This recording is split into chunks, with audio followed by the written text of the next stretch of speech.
Hi everyone. You guys, it is springtime here on the farm. Everything is green and blooming and growing. It is a little bit early. There's still a little bit of cold weather in the forecast, but if you look outside, you can't deny that spring has sprung. So it is time to get serious about our rotational grazing plan. We have these images in our head of happy cows grazing in tall green grass and little baby calves running around, and we have a general idea of how this is going to work, but now it's springtime and we have to figure out, how do we get started? How often do we move them? Where do I start? When do I start? What about calving? Will the calves get left behind? Will the bulls and the cows make new babies in such a small area? This is such a different type of grazing. This is not something we're used to, so we don't really know who to ask. If you're new to our channel, hi, my name's Jennifer. Join us as we share our story of farming, family, faith, and rural living. Thanks for watching Ranching and Roots. So the last few weeks we've been mulling these questions over, like when do we actually start rotating them? So I had to do some research. Josh has been to grazing school, but it's been a few years ago. He does have some literature that I was able to use, as well as I've been kind of scouring the internet for anything I could find on like how to get started. Like I understand the process once we get going, but I don't know how to start. So that's what I've been researching the last few weeks. So I thought I would share a little bit of what I have found with you guys. I really like plans and rules and guidelines to kind of set us up for decision making. Obviously, we're dealing with live animals and the weather and many different variables. But I feel like if I understand the why we're doing things, not just the how, then that will help us make better decisions when those one off events do occur. So the first thing I wanted to start with was like kind of what exactly are our goals for this process. So the first goal that we have is to increase soil health and forage quality. The second one is to increase our dollars per acre versus our dollars per animal. That's something we kind of mentioned in a video before. The amount of ground you have really is your limiting factor on how much income you can make as a farmer. It's not necessarily how many animals you own, because you can go to the sale barn and buy animals every day, whereas getting a lease is a much more rare occurrence. So, and the third one is to increase forage diversity and quality. Doing these things will, if you have cool season, warm season, different types of grasses, your cows can stay on healthy growing grass all year round. Maybe not all year round, but much longer into the summer when things get dry, as well as much longer into the fall and winter. And that decreases your inputs, so you have more dollars in your account at the end of the year. So those are our goals. The first thing I really needed to do to understand the why is I needed to research a little bit more about fescue in itself. Most of our pastures are fescue with some clover mixed in. We have talked to you a little bit about, we are putting in a pasture of warm season grass. That will be not grazable this year. The first year it just has to work on getting established, and then next year we should be able to use that. So we will have one paddock out of commission for the whole year. So we really have to be on top of getting the rotations right, so we still have as much grass as we possibly can for the year and limiting how much hay we're going to have to buy. So I did a little bit of research, and I'm going to share with you kind of what I learned about grass, or fescue grass specifically. So this is kind of a diagram of a fescue grass plant, and we're going to talk about it just a little bit so we can talk about like what our goals are. So the fescue grass plant really has like three parts. So it has like the roots and the crown. This is where like the carbohydrates are stored to get things going again in the spring. So before there's any leaves on the grass, that grass has to have energy from somewhere to start growing. So that energy is stored down here in the crown. Then you've got the leaves. This is where most of your photosynthesis happens. So photosynthesis basically takes carbon dioxide and water plus sunshine to turn it into sugars. Those sugars can either be used for plant growth, or they can be stored in the roots, depending on if there's an abundance. Just like humans, if we have excess calories, we store them in places as opposed to burning them. So we want the plant to be burning those calories by growing grass. So that happens around the 4 to 8 inches height. If you let it get above 8-10 inches or so, then it starts wanting to go into the reproductive phase. So in the reproductive phase, it starts forming tillers, which are like the stemmy part that eventually leads to a seed head. And the nutrition drops way down once that starts happening. So when it's in the grass growing vegetative stage, the protein is around 8 to 12%. Once it goes to the stemmy tiller stage, that just drops way off. And then it starts working on seed heads. So once it gets to the seed head point, the growth is retarded, like it slows way down, and the cows don't like it as well either, and it's not as good for them. So the goal is to keep that grass in this 4 to 8 inch leafy stage as much as possible. We don't want to take it back down to the crown, so we don't want to overgraze it and get it down to where it has to use the energy from its roots to grow, because if we do that, then you're going to weaken your root system. You're not going to have the energy stores left in the roots for things to grow back next year, and you're going to have some die off. So we want to keep it in the 4 to 8 inch range. So start grazing it around 8 inches or so and pull the cows off of it by the time it gets to 4 inches. So another thing we have to consider when we're considering the height is the effect of endophytes. So endophytes are a fungus, and they primarily live kind of at the base of the plant, down by around the crown and the lower part of the plant. They don't actually climb up the grass until it starts to go to seed. So if we can keep it from going to seed, we can sequester those endophytes down at the bottom of the plant. And as long as we're not letting the cows eat down into the ground, they're not actually going to be eating very many of those endophytes. The endophytes themselves are not actually toxic, but they produce a toxin that affects how the cows produce.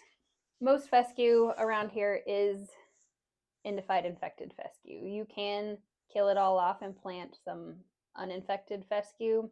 There is some research in what I was looking at that shows that the endophytes actually kind of protect that plant during times of drought or disease or pests. So actually having an endophyte infected grass isn't necessarily a bad thing, according to some of the research I was looking at. You just have to manage it properly. So if the cows do get infected with the endophyte toxicity, it decreases their milk production. It can decrease their milk production by up to 50%. So obviously your calves are going to grow slower. It increases the body temperature of the cow, and the cow consumes less grass. It also makes cows want to go stand in the pond to lower that body temperature, which if they're standing in the pond, they're not feeding their babies. They're not eating grass and growing, and they're not making new babies with the bulls. And those are the only 3 jobs that cows have on the farm is eating, feeding babies, and making babies. So if they're standing in the pond, they're not going to do any of those things. And they're more prone to foot rot and other diseases from standing in that pond. So it also drops their conception rates down. So fescue toxicity gets significantly worse during the summer when the temperatures are high and that plant really isn't growing anymore. Fescue is a cool season crop, which means it grows mostly March through June, and then again September through November.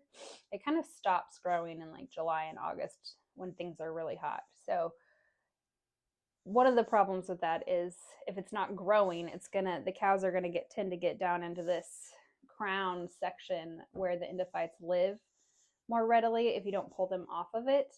So that is one of the reasons that we are planting the warm season paddocks. So when July comes and it starts to get hot and the grass stops growing, we can pull those cows off of that fescue, put them on warm season grass, which grows the best when it's hot. So its primary growing season is July and August. Let them spend the summer over there on those paddocks. Let this ground rest, which can decrease your parasite loads also, and wait until the fall whenever it starts growing again to put them back on that fescue. And hopefully by that time the grass will have regrown a little bit and we can graze that ground well into the fall and winter and really decrease how much hay we're giving them. Also, something we're doing different this year, we are going to buy most of our own hay as opposed to making our own hay. That way, I don't know if you guys have looked, but fertilizer prices are through the roof right now. This whole thing in Iran has just jacked up fertilizer prices off the charts. So we can't afford to put as much fertilizer down as we normally do. And one of the benefits of rotational grazing is decreased inputs. So we're going to buy our hay. We're going to buy the same amount that we normally do because this is our first year and we don't exactly know how this is going to go. So, but that way we're taking those nutrients and adding them to our soil rather than just recycling the nutrients that are already there. So that is our fertilizer plan is hay this year. So if we need to during the summer this year, particularly since we don't have that warm season paddock to use, we may have to have like a sacrificial pasture and feed hay in July and August to maintain the and protect the grasses that we're working so hard to get going. So, what does spring look like for us this year? Getting started the first time, the first year. So, we planted in that place where we're going to plant the warm season here in a few weeks. We had a cover crop of rye planted. So, we've let the girls go across there, across a branch to where this rye is planted and graze that. Rye grows really well in cool weather and even sometimes through the winter. So, there was a pretty decent stand of rye over there. They have cleaned that up. So they did that, and now we have them in what we're terming a sacrificial pasture. So we are feeding hay in a relatively small area. It's just 2 paddock sizes, so it's probably about 16 acres or so. Uh, and we are keeping them there and keeping them off the rest of the paddocks so those paddocks can get started. Next year, we hope to start calving a little bit later so we're not calving in this sacrificial pasture that's full of manure and things like that. But this year, we kind of had to do what we had to do. We're changing our breeding cycles just a little bit next year. But so we're feeding hay in this sacrificial paddock to let everything grow up. We chose this specific paddock because this one needed the most fertility. So, like I said, we were putting hay, which means manure and urine, on this sacrificial paddock. So, once we pull them off of that, we're going to let that particular paddock rest for hopefully 60 to 90 days. Honestly, it probably won't get grazed again until the fall. And then all that manure, all that leftover hay, all of that's going to break down and really nourish that soil in that sacrificial paddock. So every year we will probably rotate like which paddocks are our quote unquote sacrificial paddocks. And those will be the ones where we need the most nutrients because we're going to be pulling nutrients from hay from other farms and putting it on the ground where we're feeding those animals. So that's kind of our fertilizer plan. Obviously, once we get them going, they're going to, be putting nutrients back in the soil as well. But that's kind of recycled nutrients. It's growing, they eat it, and then it goes back in the ground rather than off farm nutrients that we're adding to our soil. So, after we're done with the sacrificial paddock, so what that looks like when the grass gets to this 4 to 8 inch mark, so probably honestly about 6 inches is well where we will start. We will start moving them through the different paddocks that Josh showed you in the last video. So it's springtime now, grass is growing. I haven't measured it yet, but let's say it's in that 6 to 8 inch range. Now what do you do? So there's 2 choices. You can either let time be a variable or you can let paddock size be a variable. If paddock size is your variable, that's called strip grazing.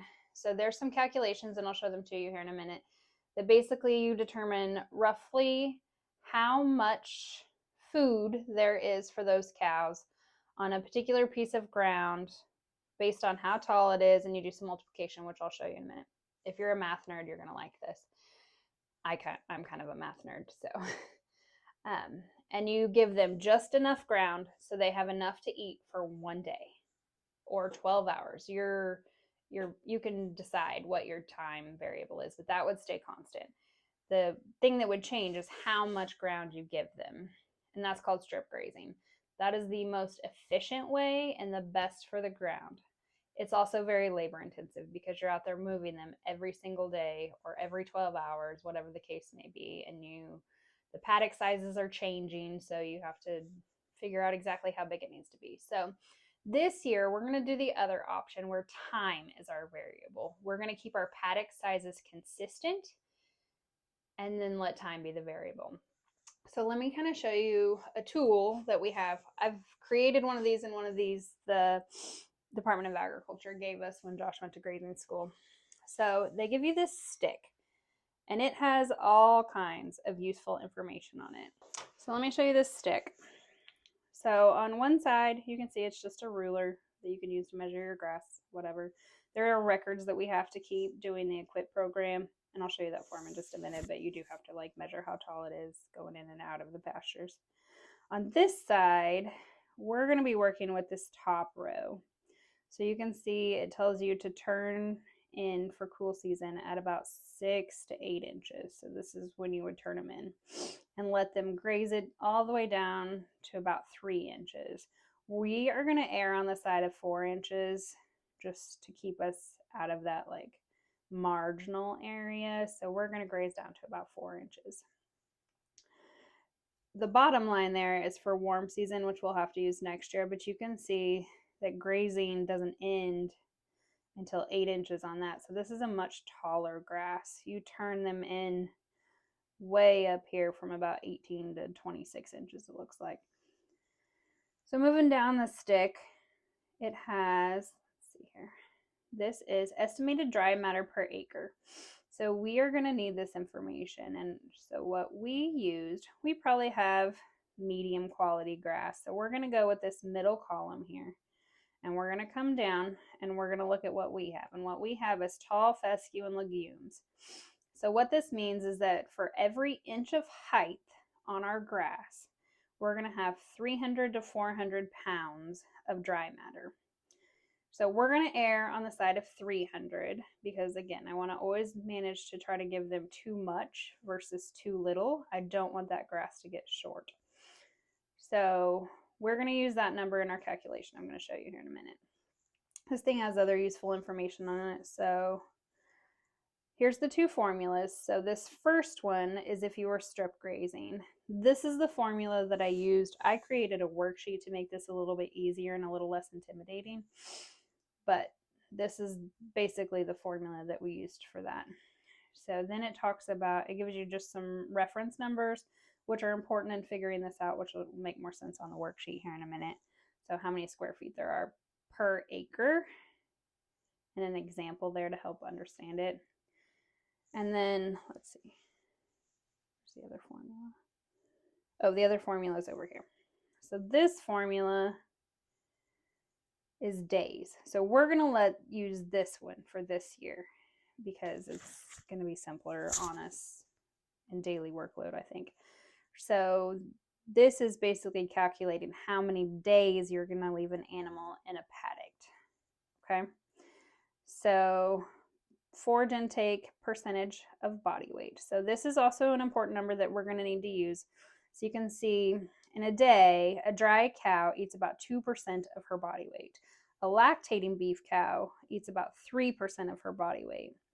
So the equip program has some paperwork that gives some recommendations too. They tell you just to use an average of 2.6 since about 9 months of the year they're going to be lactating. They're going to eat less when they're little babies. So an average of that, we're using 2.6% of their body weight per day. And then it has some on here for other animals as well. So I knew if we were going to use this every day, we had to make it as simple as possible because we don't want to be trying to figure out this formula every single day. So the first thing we did was, you've probably seen this before, Josh showed this last time. We went through and used a GPS app to calculate how many acres there are per paddock. So you can see the different paddocks. They're all 8, 9. Some are a little bigger, but roughly how many acres those paddocks are. So we're going to do an easy example. So the first thing you're going to do is figure out how many total animal pounds you have in your field. We're not going to count babies because most of their nutrition comes from their mother, and that is accounted for in the higher percentage of body need intake. So let's say you have 70,000 pound cows, which is realistic for us with South Poles. Our cows right now are a little bigger than that, so our numbers are actually going to be just a little different, but Once we get to the South Poles, this will be a pretty realistic number. So we have 70,000 pounds of animals times the 26%, I'm sorry, 2.6% that they intake per day. It needs to be in your decimal form. So you multiply those, and you're going to see that you need 1,820 pounds of dry matter per day. Okay? So let's go, let's say we're in field number 1, and it's 8 inches tall. We want to leave 4 inches. So there's 4 inches worth of grass that they can eat. So we're going to multiply that times the 300 pounds off of our stick with our medium quality grass. And that's going to tell us for every acre, there's 1,200 pounds of dry matter. Okay. Then we're going to multiply that by the number of acres in that paddock. So now we've got a 9-acre paddock and with 4 inches to eat, and there is 10,800 pounds worth of dry matter in that field that they can eat. Okay, we're going to divide that by the amount of dry matter they need every day. So the 1,820, and that's going to give us 5.9 days. So what that means is we're going to leave those cows in that field for roughly 5 days. We'll probably, again, round down just to make sure we're erring on the side of giving them too much so they don't get things too short. But so we're going to leave them in that paddock for 5 days. And then after that 5 days, we're going to go and we're going to measure our grass for the next field and see how many inches worth of forage there is there. And we're going to do our math again and see how long we can leave them in the next paddock. During the springtime, we may have to move them a little bit faster because the grass is growing it so fast and we don't want it to go to seed. But this will tell us a maximum that we can be in each field.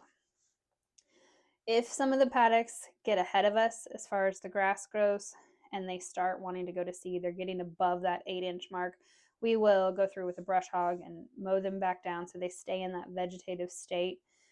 We'll mow them, probably 4 inches to give us some time, or we might clip them for hay. We'll do something to keep them in that vegetative state because we do not want them going to seed head and having endophyte problems or slowing down that growth. So we are going to try to keep them in that leafy 4 to 8 inch stage. So my plan was to take you outside and measure some grass the next day, but then the next day it was 23 degrees and snowing, so we did not get that done this week. We will do that in another video. Thanks for watching. Have a good week.